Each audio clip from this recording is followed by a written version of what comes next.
Good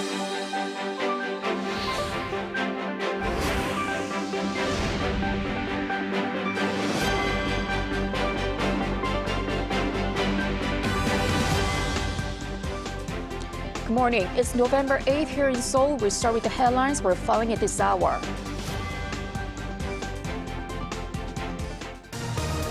Israeli forces continue their offensive against Hamas, saying they're now in the heart of Gaza City. Israeli Prime Minister Benjamin Netanyahu once again says no ceasefire unless all the hostages are released. U.S. Secretary of State Antony Blinken is set to arrive in South Korea tonight. He's set to meet with Seoul's Foreign Minister Park Jin and President Yoon Suk-yeol to discuss Russia and North Korea's arms cooperation, among other issues. South Korean stocks plunged on the second day of the short-selling ban as foreign investors shifted into net sellers. This follows a surge on the first day, prompting another halt in trading, this time due to a fall. We start in Gaza, where Israeli forces continue their offensive against Hamas. The IDF says they're now in the heart of Gaza City, and over 14,000 Hamas targets have been hit. And amid the rising civilian death toll, Israeli Prime Minister Benjamin Netanyahu once again says no ceasefire unless all the hostages are released. Lee Seung-jae has more. The Israeli military continues to push forward with their air and ground offensives, with Israeli Defense Minister Yoav Gallant announcing on Tuesday that the Israel Defense Forces troops are now in the heart of Gaza City. Gallant said the forces moved in with coordination from its Air Force and Navy. IDF spokesperson Rear Admiral Daniel Hagari reiterated Israel's stance that there will be no ceasefire as it continues with its offensives in the Gaza Strip. Answering calls for a humanitarian ceasefire and criticism that too many Palestinian civilians have been killed, Hagari said that the IDF has hit more than 14,000 Hamas targets in the region, destroyed more than 100 tunnels, and captured 4,000 weapons, which he said were hidden in civilian infrastructure. Prime Minister Benjamin Netanyahu also reiterated his stance on Tuesday that there will be no fuel delivered to Gaza, nor a ceasefire with Hamas unless hostages seized by the Palestinian militant group are freed. The comments were made during a televised statement marking 1 month since Hamas launched an attack against Israel on October 7th. The Prime Minister also warned Iran-backed Hezbollah that it would be making the mistake of its life if it opens a new front in the armed conflict from its base in Lebanon. While Netanyahu called on Palestinian civilians to move south for their own safety, he made it clear that Israel will not stop with its offensives in the Gaza Strip. Lee Seung-jae, Arirang News. Washington once again warned Israel against reoccupying Gaza following Israeli Prime Minister Benjamin Netanyahu's comments that his country will have the overall security responsibility in Gaza for an indefinite period once armed conflict ends. Speaking to CNN, National Security Council spokesperson John Kirby said President Joe Biden does not believe the reoccupation of Gaza by Israeli forces is good for Israel or the Israeli people. Kirby said discussions over the post-war situation in the region took place during U.S. Secretary of State Antony Blinken's recent visit to Israel. In an interview with CBS last month, Biden said it will be a big mistake for Israel to occupy Gaza. However, Biden reiterated his support for Israel and the right to defend itself during a call with Netanyahu on Monday. South Korea and Italy's heads of state will meet later today for summit talks in Seoul during Italian President Sergio Mattarella's 3-day state visit. According to the top office, President Yoon Suk-yeol will hold a welcoming ceremony at the Yongsan presidential office before their summit talks, which are expected to cover economic cooperation, science, technology, including space technology, as well as cultural and people-to-people exchanges. The leaders will also hold a signing ceremony for MOUs, and there will be a joint press briefing announced they will be announcing the outcomes.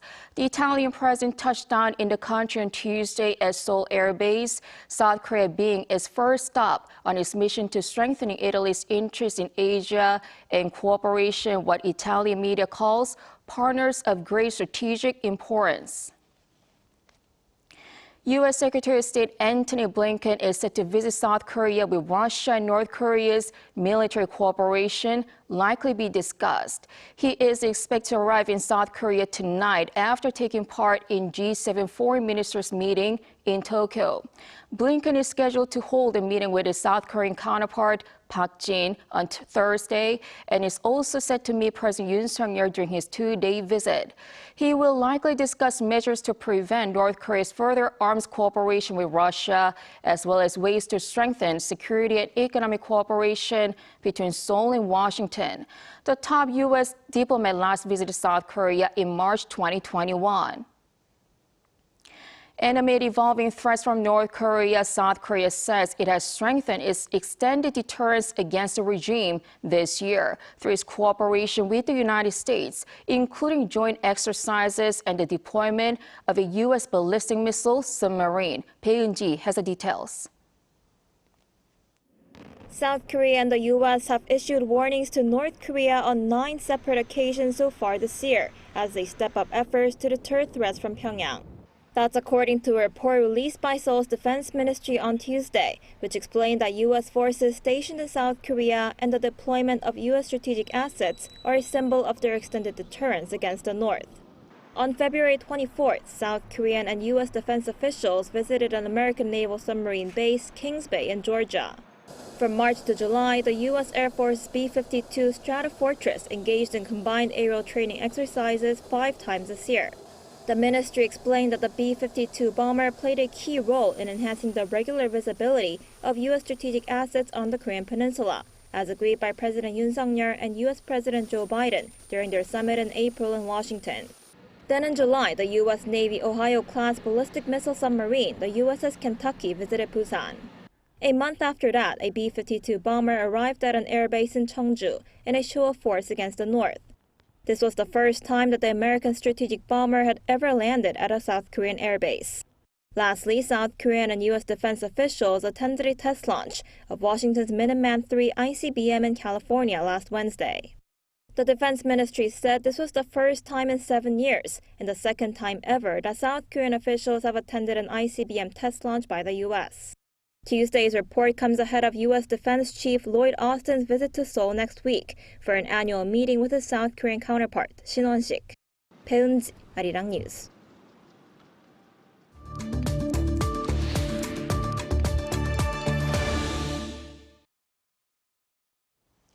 In 3 weeks, the host country for the 2030 World Expo will be decided, and South Korea will be making one final push for its bid to host a mega event in the coastal city of Busan. For more on Busan's prospects, we're joined by Samuel Richards, teaching professor of sociology at Penn State University. Welcome to the program. Yeah, welcome. Thanks for having me. Thank you. Now, Professor, about a month ago, you gave a speech promoting Busan's Expo Bid at the Busan Expo Symposium in Paris. Could you tell us about the key message of your speech? Yes, my main message is that Busan and the Republic of Korea is the best of the 3 choices to hold World Expo 2030. And what I said was that the world is balancing precariously on the edge of a cliff with a wide range of social and environmental challenges ahead of us. And Korea can help us through these issues. And I've been saying this in many different venues, but we need countries, and we need a country in particular with high-tech abilities that can help us through some of these intractable problems. And Korea is a technology leader in a country that's developed its own technologies and doesn't rely on other countries to advance the many overlapping industries. So Korea is really the best choice. Right. Major South Korean businesses are going all out promoting Busan's bid in Paris, where the BIE headquarters is located. Could you tell us some of the most notable campaigns and how much of an impact could they actually bring to the decision-making process? Well, there's one happening right now, actually, the Invest Korea Summit 2023 campaign. And I think about 200 or 300 foreign investors in semiconductors and electric vehicles and secondary batteries and energy from over 30 countries are in Busan to explore business opportunities in Korea. And I think these kinds of campaigns have a great deal of value. I think, but honestly, I think it's the behind the scenes campaigning that's critical at this point. And there are just so many factors that come into play. Like President Yoon, Yoon's administration strengthened ties with the U.S. and Japan, but these have consequences for ties with China. And many people say that China is interfering in the World Expo voting. Well, Korea would say interfering. But, had the Korean government strengthened ties with China, then perhaps the U.S. and Japan would not support the Korean World Expo bid. So, it's very complicated, actually. But I think it's all behind the scenes at this point. Right. The campaign itself, regardless of the voting outcome, must be serving a good chance for South Korea to promote its global prestige and its presence on a global stage. What would you say about this? Well, the World Expo bid's a net positive because the Republic of Korea is constantly in the news because of it and things related to the World Expo. And the bid demonstrates that the Korean government and the city of Busan are very forward thinking. So absolutely net positive. And, it's clear from all of the presentations that have been happening around the world and all of the media that has been built around this Expo bid. And I think it's valuable because, people are talking about Korea and the future because the World Expo represents the future. And so people are talking about that, and they're talking about technology and innovation. And of course, Korea is a world leader in technology and innovation, as I just said. So it's absolutely a positive thing. All right, finally, many are expecting a tight race between South Korea's Busan and Riyadh of Saudi Arabia until the very end. What would you say are the key factors that make Busan more suitable and more attractive candidate? Well, let me say that the Italians say that they're leading the voting, right? But from everybody I've spoken with, here in the U.S. and in Korea, and while I was in France and in Paris, talking to many people who were at the symposium, it really is South Korea and Saudi Arabia. And, Busan is a world-class city and one of the most important ports in all of Asia. And it's instrumental that the world invests in locations like Busan and that we continue to build an interconnected global economy to get us through some of these intractable problems. And speaking of that, Korea is a country that's very forward-thinking about environmental issues, and Busan can play a pivotal role in the future. And that's not true of a mega investment in the middle of the desert, which is what the World Expo in Saudi Arabia would be in Riyadh. It's not a place where people are going to return to far into the future. I mean, what would be the purpose of that? Whereas Busan is such a place, and I think it really represents the best of what the world can be. All right, Professor, thank you for your insight this morning. Yeah, you're welcome. Thanks for inviting me to speak with your listeners and your viewers. Thank you.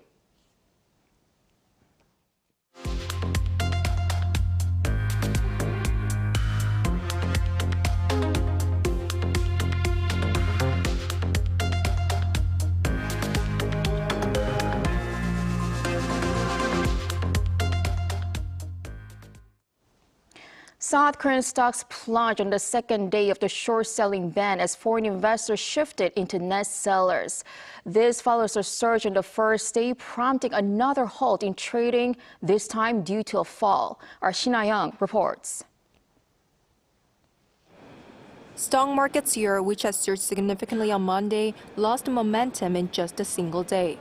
According to the Korea Exchange on Tuesday, South Korea's benchmark index, the KOSPI, dropped 2.33%, while the secondary Kosdaq market closed down 1.8%. This comes after a massive rally the previous day, which marked the first day of a complete ban on short selling. The decline was attributed to a drop in battery stocks and a shift among foreign investors into net sellers.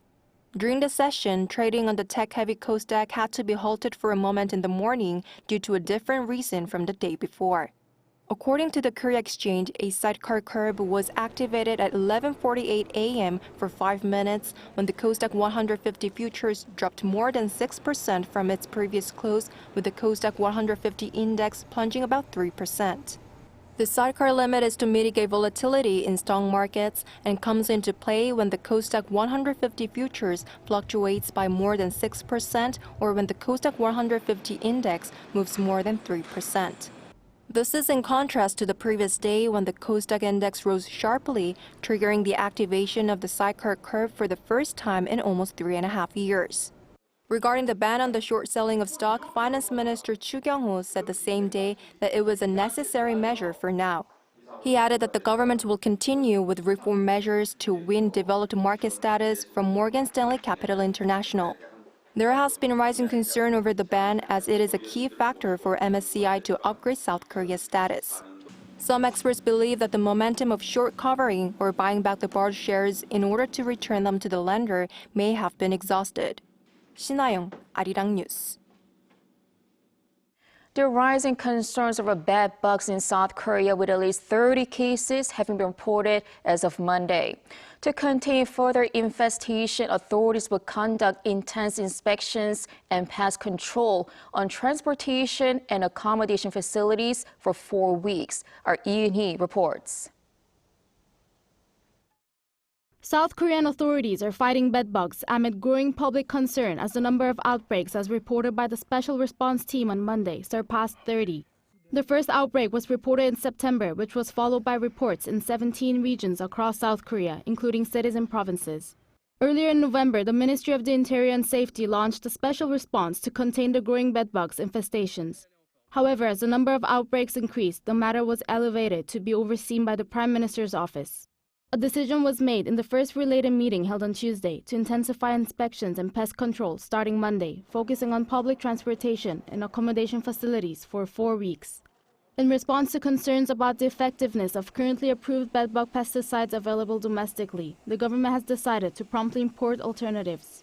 And on the back of reports of bedbug infestations in France and the UK, demand for bedbug repellent in the local market has surged on year. According to reports on Monday, sales of bedbug repellent increased by 813% from the end of October to the 6th of November. Sales of mattress vacuum cleaners also increased by 610%.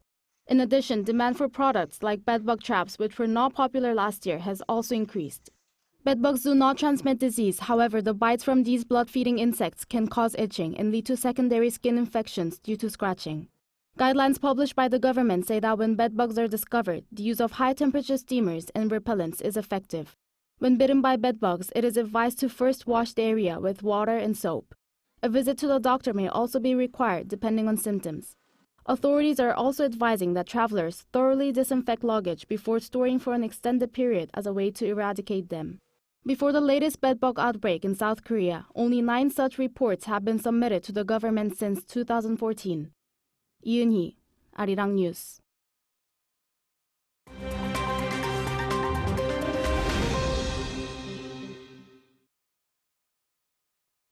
Good morning, I'm Kim Si-young, and we now turn over to stories from around the world. We begin today in the UK with the state opening of Parliament on Tuesday by the new British monarch, King Charles III. In the first King's speech in more than 70 years, King Charles delivered the government's plans in a ceremony marking the first day of a new parliamentary session.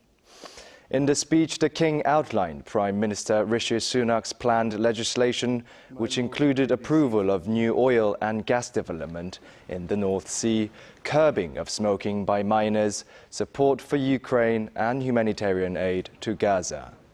King Charles made a special mention of South Korea's President Yoon and First Lady Kim, saying that he is looking forward and welcomes the South Korean state visit due later this month.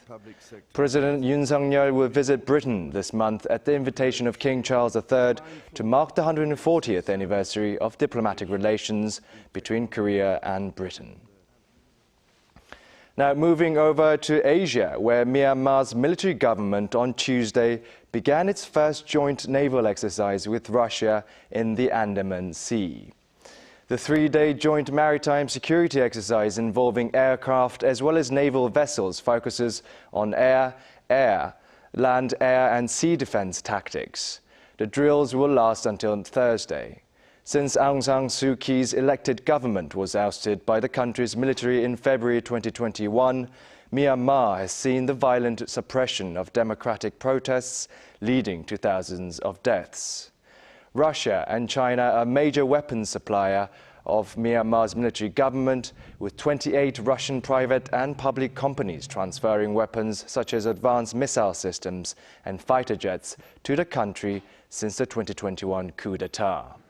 A UN human rights report on Myanmar's conditions in May outlined that Russia has supplied $406 million and China $267 million of weapons and material to Myanmar's military government since 2021. In the US, the co-working space company WeWork filed for Chapter 11 bankruptcy protection on Monday in New Jersey.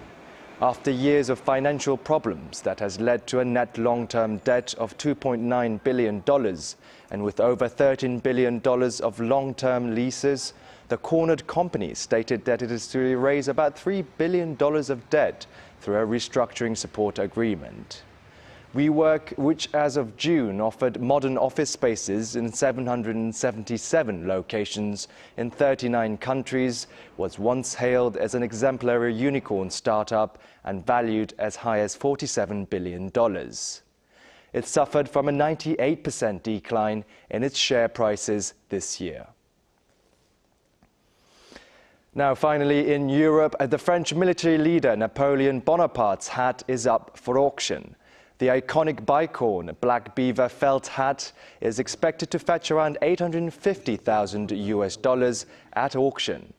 It has been the trademark of the late 18th and early 19th century leader's attire, along with his frock coat. Napoleon's hat will be on sale at the Osenat auction house in Fontainebleau, Paris on November 19th.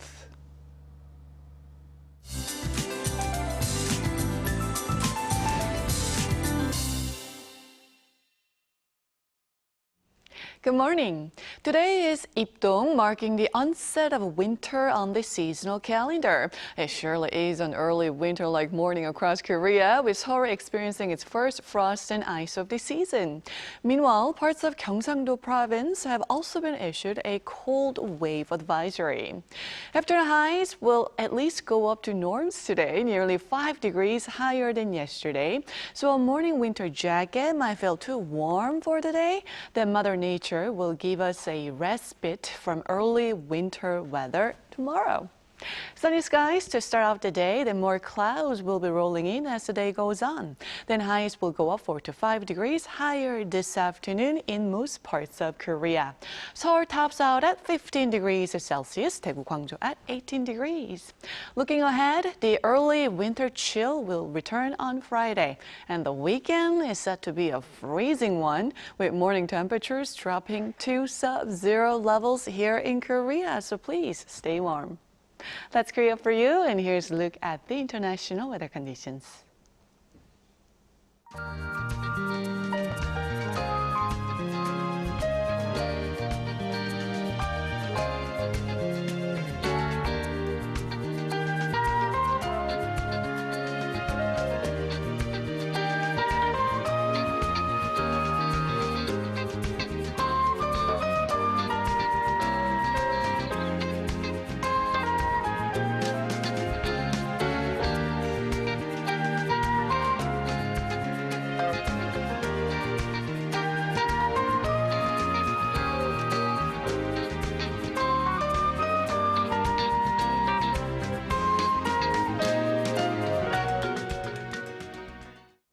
That is all for today. Thanks for watching.